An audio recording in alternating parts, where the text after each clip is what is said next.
Operation of fire extinguisher. There are three main reasons for the fire, like fuel, oxygen, and source of ignition. By removing any one from the fuel and oxygen, we can stop fire. Fire is categorized in four parts: Class A, Class B, Class C, and Class D. Class A, solid fire, that is, fire due to woods, clothes, rubber, and paper. Class B, fire due to flammable liquid.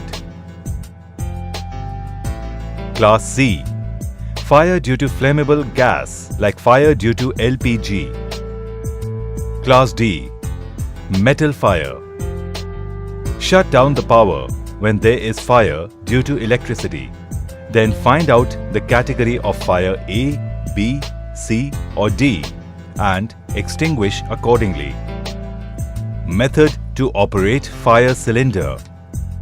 Read the labels and learn how to operate fire extinguisher.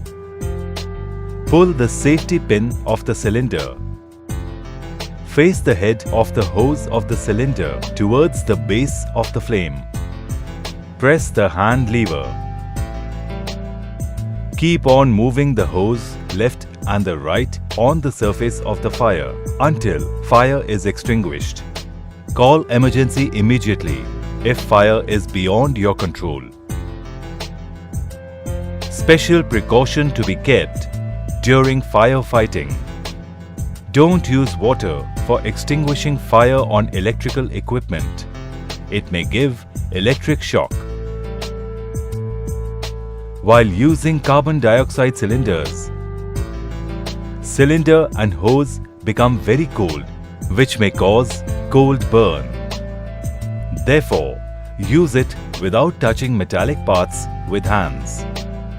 Hold hose also at the right places. Don't obstruct access to fire extinguishers. If you don't know firefighting, seek help immediately.